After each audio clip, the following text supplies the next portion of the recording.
Well, we're going to start this year's mock exams. So Mrs. Sock has decided she wants to train as an invigilator. And Hi, Sarah. Hello, Mrs. Sock, and someone who marks papers. So I thought you might like to be involved in her training session because it just helps. So the first thing is you've got to be nice, okay? So, am I just nice to the ones that I like and horrible to the ones that I hate? Why would you hate any of them? Tempting? No, be nice to them all. When they come in, be nice, okay? Greet them, they're nervous. Okay. And they need a nice, familiar face.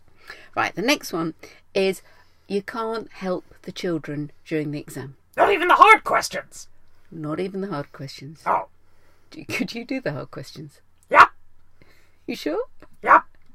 Good. Don't challenge me publicly, though. Okay, I think that's reasonable. No, I have heard of primary school teachers who, during the SATs, have got a coughing system for the children. They do. They sort of, if something's wrong, and then if they've corrected it right, and that is shocking, Sarah. Shocking. It's quite funny. Really. How do I book that teacher? Have a word with me later. Okay. Right. Now, next one, marking.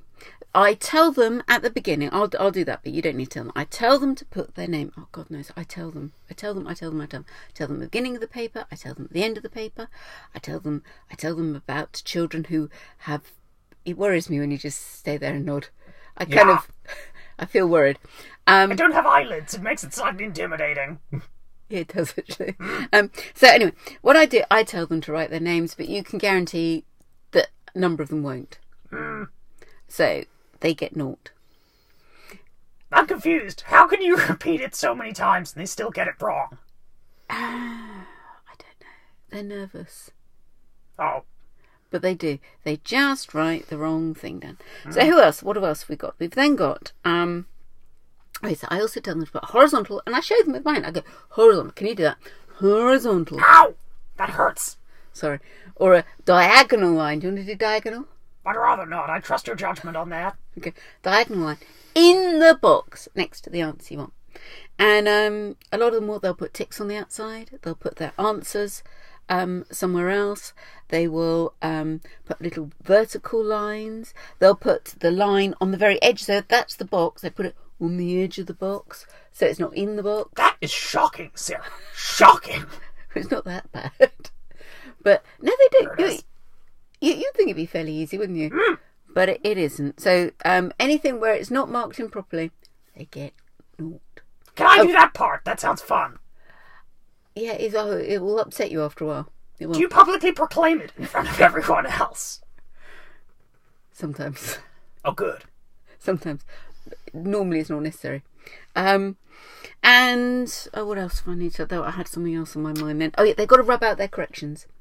If they've made a mistake, they've got to use a good rubber, and they've got to have a good rubber, and they've got to use it because it's marked by a computer. And if the computer sees two lines, anyway, have a good rubber and use it. It's lifelong advice, that. Next question. Yeah, you'd know a lot about that, wouldn't you, Sarah? Moving on. We get... there's quite a common one that says, the answer isn't there. They just go, Sarah, the answer's not there. So just check. Always check in case there is a problem.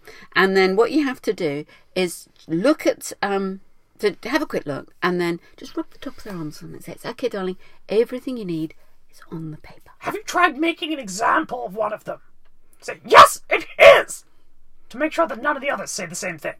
Well, I try not to. Remember, kindness has got to be the watchword. Okay.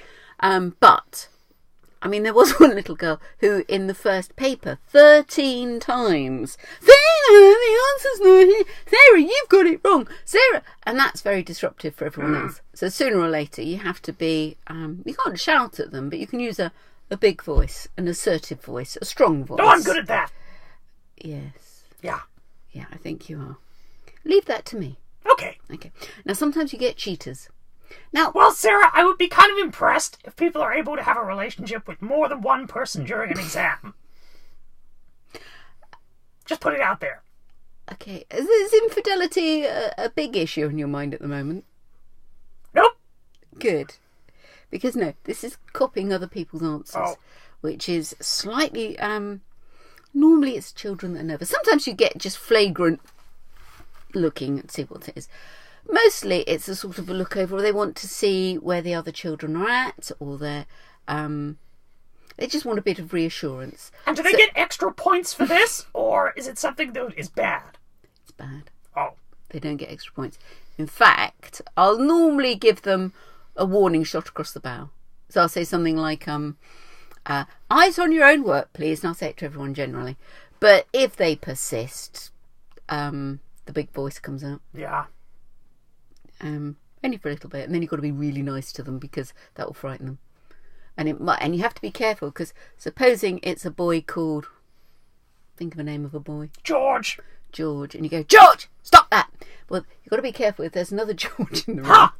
That can be very alarming. So yeah, be nice. On the other hand, it is an exam, and they're here to learn. It's a safe environment to learn.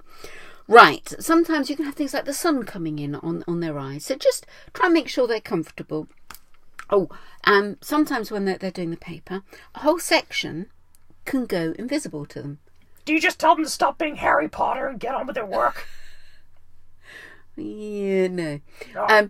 They're not being deliberately difficult. It isn't magic. For whatever reason, their brain just can't see it, and it's there. So again, you just give them a little rub on the shoulder like that. You say, it's okay, darling. Everything you need is there. But you have to keep a very close eye on them. Yeah. Because they can get upset. And then suddenly, it's quite funny, usually about 4 or 5 minutes, they go, as it suddenly appeared. Which is a bit difficult. Right. Encourage the children to go and have a wee in the breaks. As a sock, do you not think that might be slightly hypocritical? I take your point. Yeah, I'll leave that to you, Sarah. Wait, look, just all you have to do is say, look, go and have a wee. It's time for a break. Go and have a wee in the breaks, not in the things. I think you can manage that.